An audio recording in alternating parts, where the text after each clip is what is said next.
Eu nunca vi falar que existia que o pastor tem direito nessas coisas. Essas coisas significam casos extraconjugais. O pedreiro pastor é Justino, de 50 anos. E foi na Bíblia que o pastor viu que poderia ter outras mulheres. Eu gostaria que alguém provasse para mim, biblicamente, aonde foi proibido um homem ter mais de uma mulher. Pouca gente frequenta os cultos do pedreiro que se apresenta como pastor. Umas 12 pessoas nas contas dele mesmo. E foi na convivência com os fiéis que Justino se viu envolvido em mais um caso extraconjugal. Aconteceu depois que uma mulher que mora na vizinhança contou a ele uns sonhos que vinha tendo. Na casa dela, a música evangélica pode ser ouvida de longe.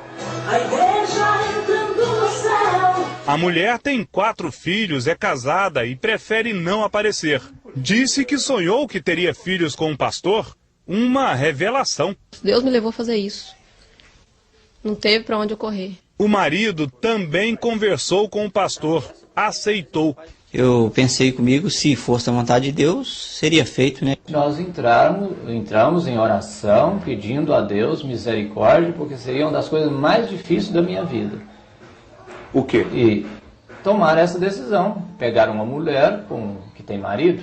O pastor também é casado. Como explicar? A Bíblia, Oséias, capítulo 3. Este profeta, um homem como nós, e diz assim, ó, Deus mandou tomar uma mulher e adulterar. O senhor está falando adulterar ou é a palavra adúltera? Receba essa mulher que foi adúltera. Não. Não é assim? Não, aqui está dizendo aqui que vai outra vez, ama uma mulher amada de seu amigo e adultera. Posso dar uma olhada, professor? À vontade. Qual que é? Pedro 3. Aqui. Vai outra vez, ama uma mulher amada de seu amigo. Sim. E adúltera. Não é adúltera? Tem um acento aqui, pastor. Deixa eu ver aqui. Não houve uma interpretação equivocada? E adultera.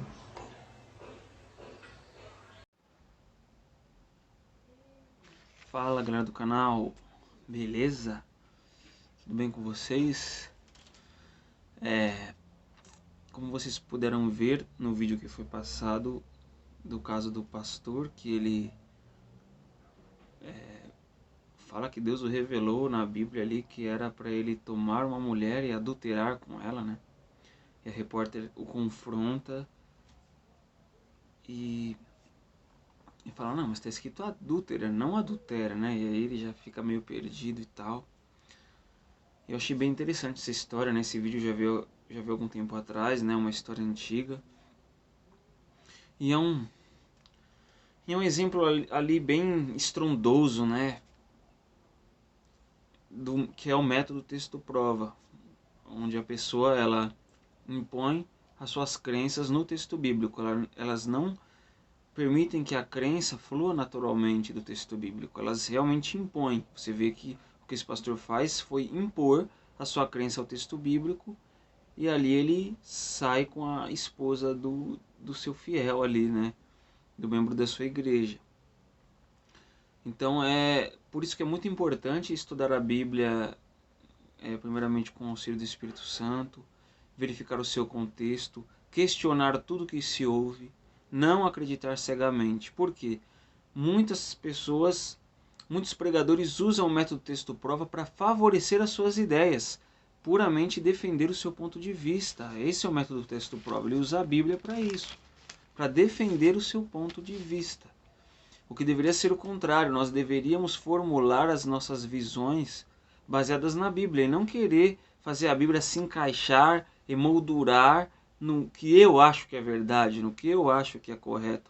Você vê que, assim como esse pastor aí, ele vai lá e saiu com a mulher do fiel,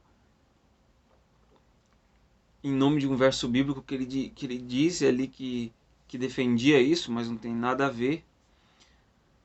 Há igrejas também,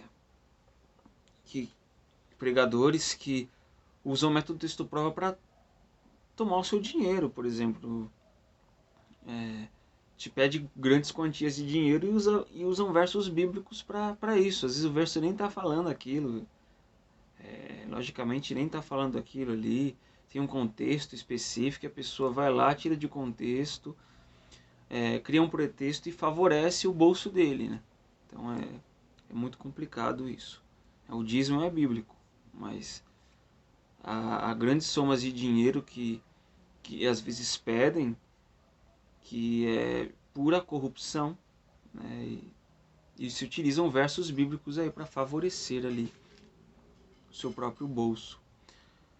E você percebe que esse casal aí, quando o pastor conversou isso com eles, esse casal nem questiona, né? Porque o pastor chega no marido e na esposa dele, no homem e na esposa dele ali, e fala, não, Deus me revelou que eu tenho que sair com a tua mulher e tal. E tudo mais, acho que até engravidou dele. E ali eles nem falaram assim, ó, nem um simples, peraí, deixa eu dar uma olhada, onde que você tá dizendo isso? O pastor deve ter lido ali, do jeito que ele leu ali, que ele fala na reportagem. Eles foram lá e acreditaram, eles nem sequer acho que abriram a Bíblia, ou se abriram a Bíblia nem sequer notar a diferença do acento ali, porque a diferença de um acento ali também, né? Então não se questionou o que foi ouvido. E aí eu faço uma pergunta, né, baseado nesse vídeo aí que eu passei para você. Você crê no que crê apenas porque você ouviu falar que é verdade? Ou porque você realmente tem base bíblica, você leu na Bíblia, você recebeu a convicção de que aquilo é verdade? Você tem base? Então eu recomendo que você, quando você tiver um tempo, você faça uma lista das crenças que você tem bíblicas, né? Não importa a denominação que você tenha, você pode ser adventista, pode ser a crença que for. Você faça uma lista do que você crê, conforme a sua igreja. E aí do lado você vai colocar os textos que favorecem aí a sua crença. Não precisa escrever o texto, você só cita a passagem ali, Salmo, não sei o que lá. Aí você vai colocando do lado de cada crença, né? E você pode ser que se depare com crenças que você nunca viu nenhum texto. E que vai ser crença que você vai falar, essa crença aqui eu acredito por quê?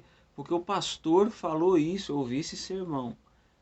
Então peraí, já não é uma crença embasada na Bíblia, uma crença simplesmente que você ouviu ali no púlpito e tal. Então já é uma coisa para você prestar atenção. E nas crenças que você colocou o texto do ladinho ali, os textos que aparentemente colaboram com o seu ponto de vista, assim, sua crença, né? Tem que analisar, será que o texto está querendo dizer realmente aquilo que eu estou pensando que ele está dizendo? Ou será que é uma forçação do texto bíblico? Isso é uma coisa para se questionar também. Você percebe assim, tem um caso assim que já foi muito utilizado, por exemplo, o texto bíblico ali, muitas pessoas usam esse texto bíblico para defender que a masturbação é pecado, né? A masturbação é pecado, ponto. Porém, esse texto que utilizam, ele é mal utilizado, porque não colabora com o ponto de vista, né? Eles pegam a passagem de Onã, tem ali na época um costume que o irmão teria que suscitar a descendência do irmão falecido. Por exemplo, a mulher é casada com um homem, esse homem morre. Aí tem esse irmão dele aí que tem a obrigação de suscitar a descendência, vai lá e tem filhos com essa mulher para não deixar a descendência do irmão morrer, entendeu? E o que Onã fez? Ele, ao invés de ele cumprir o seu papel, ele não consumiu o ato sexual, ele deixava o sêmen cair na terra e tal, e aí o ato sexual não era consumido a ponto de que a mulher pudesse ter filhos. Deus viu aquilo e puniu Onã.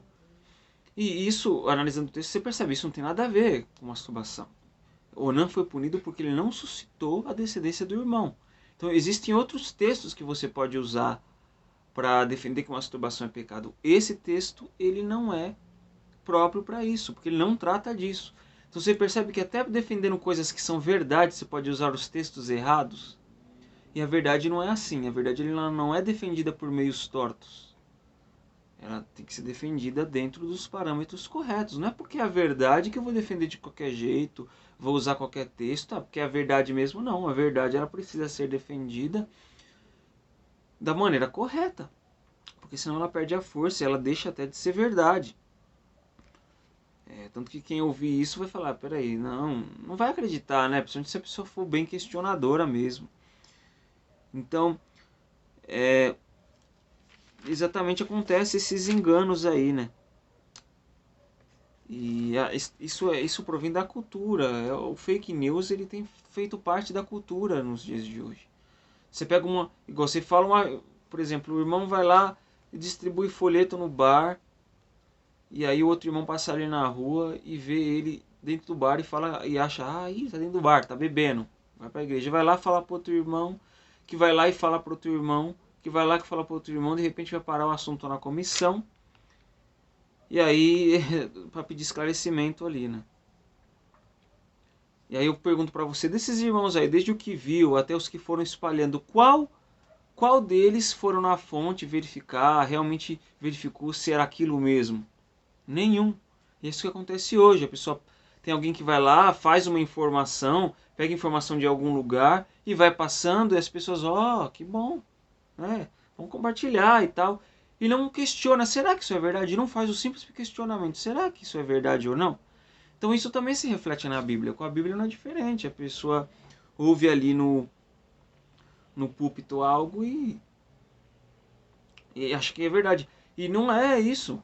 A crença de que, como se quem está por trás do púlpito falasse sempre a verdade e não pudesse errar, não pudesse mentir. Como se o púlpito por si só santificasse a pessoa de tal forma que não, ele está ali atrás do púlpito, ele está falando a verdade. Não é assim. Você vê muitas heresias sendo pregadas nos púlpitos hoje. E aumentou demais. E estão passando cada vez mais desapercebidos pelas pessoas. Porque tem heresias que elas são faladas de forma sutil. Não, às vezes o sermão todo ele é bom, mas uma leve frase é dita ali, ninguém percebe, todo mundo diz amém. E é assim que as heresias vão crescendo. Então é algo de se preocupar. Então o que eu convido a você, revise suas crenças de maneira individual com Deus também.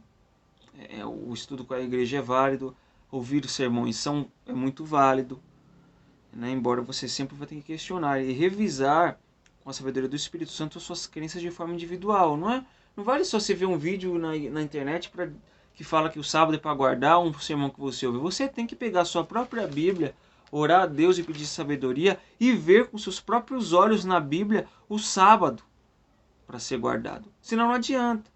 Se alguém fizer algum questionamento ali que você não ouviu no sermão, você não vai saber responder, você vai falar o quê? Peraí que eu vou ligar pro meu pastor aqui, ou pro ancião da minha igreja. Peraí, então, uma pessoa parou aqui e tal, e tá com uma dúvida aqui sobre o sábado e tal, e aí você pode me ajudar? Poxa vida, é complicado, né? Claro que tem momentos que a gente vai precisar de ajuda, a gente não sabe de tudo, mas tem coisas que a gente não tem acesso por relaxo, porque a gente não é dedicado no estudo da palavra de Deus. A gente se dedica a muitas outras coisas, profundamente. Vai atrás, corre atrás da informação. Mas quando é a Bíblia, é uma leitura assim tão superficial, né? Então se um dia você for questionado e você não souber, aí você vai falar, não, é porque eu ouvi o pastor da minha igreja pregar. Se fosse o contrário, você não ia perdoar, né? Se viesse o irmão de outra igreja e defendesse uma crença porque você não acredita, e você falar... E você pergunta para ele assim, ô irmão, em que você está baseado? Aonde na Bíblia? E o irmão chega e fala para você, é meu pastor que falou. Você não ia perdoar, você ia falar, mas tem que ir na Bíblia. Então, mas às vezes a gente corre esse risco também. A gente fala tanto dos outros, mas a gente corre esse risco também. Então, é preciso ali fazer uma revisão das suas crenças. Anote, faça isso. Quando você tiver um tempo, anote as crenças que você tem. Do lado, coloca os versos que embasam ela, vai lá, revisa o verso em oração, né? Pedindo sempre a sabedoria do Espírito Santo. Se chegar em um tópico ali, por exemplo, decreto dominical. Peraí, poxa vida, não sei embasar. É que eu já ouvi falar no sermão que vai acontecer, né? Poxa, mas eu realmente não tenho. Então, aí que é a diferença, você crê só porque você ouviu falar ou porque você ouviu falar e verificou que aquilo está correto. É muito diferente, dá até mais segurança para que você defenda a verdade. E aqui, para terminar essa reflexão, Atos 17, verso 11, aliás, ele é errado. Verso 11 diz, ora, estes de Bereia eram mais nobres que os de Tessalônica, pois receberam a palavra com toda avidez, receberam, examinando as escrituras todos os dias para ver o quê? Se as coisas eram de fato assim. Olha só, então, não é só o ouvir, a fé não é só pelo ouvir. Porque a falsa profecia, a heresia, ela também vem pelo ouvir, não é só a fé. A heresia você também acredita pelo ouvir, não é? Então você ouve e você verifica. A própria palavra de Deus está dizendo isso. Só eu embasando aqui que eu estou falando para vocês. Entende? E aqui eles são chamados de nobres. E o apóstolo Paulo, ele não os critica. Você não vê nenhuma crítica ali. Acontece muito, às vezes, em nosso meio, você endemonizar a dúvida. Você fala, não, essa dúvida é de Satanás. Não é. A dúvida, se você fizer bom proveito dela, você pode chegar ainda mais no conhecimento.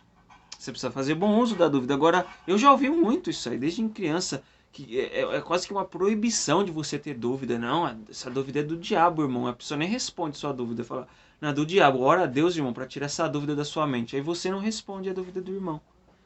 Não lidar com a dúvida. Isso é um erro muito grande. Parece que é para deixar a pessoa enclausurada naquele casulo, ter que repetir tudo ali conforme um papagaio, né? Sem ali ela mesma saber por si mesma o que é a verdade e o que não é. E falta muito isso aí, incentivar os irmãos a pensarem por si mesmos também. Quando eu digo pensar por si mesmo, não pensar independente de Deus, mas pensar, ter a sua própria experiência. Você também tem capacidade ali de estudar a Bíblia, de ter sabedoria. E isso é uma dificuldade, porque às vezes a gente quer colocar tanto no molde, tem que falar tudo conforme a igreja quer, que você coloca os irmãos num molde, que eles não acabam não pensando por si, eles só acabam repetindo o que os pregadores falam. E o pregador, por mais bem intencionado que seja, ele é ser humano, ele pode errar, eu também posso errar, falando aqui para vocês.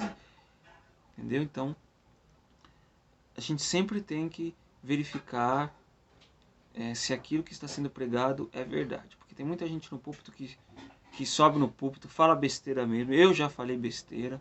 Então, tem que verificar na Bíblia. Então, os vídeos que eu faço aqui para você, o objetivo é que você pode ir lá na Bíblia e verifique. Porque se esse vídeo que eu estou gravando para você aqui só sirva que você dê a mim o que eu fale e não verifique nada, o vídeo não tem esse objetivo, né? O objetivo não é esse. Ninguém prega para a pessoa dizer amém e ter aquilo como verdade. As pessoas pregam para que a pessoa olhe o que a pessoa está pregando, verifique na palavra de Deus se aquilo é verdade. Senão a pregação ela nem vai ter o objetivo completo na sua vida. Você só vai receber ali a pregação. E se um dia você for questionado sobre algo que você nunca ouviu em sermão, você não vai saber responder. Ou se você for questionado e algo que você já ouviu no sermão, mas você não sabe embasar, você vai falar, ah, não, eu ouvi no sermão. Peraí, isso é base bíblica? Então, que Deus abençoe você. Inscreva-se no canal, compartilhe com os amigos. E sim, nós devemos verificar se o que estão dizendo para nós é verdade. Senão mais cedo ou mais tarde seremos enganados. Até mais.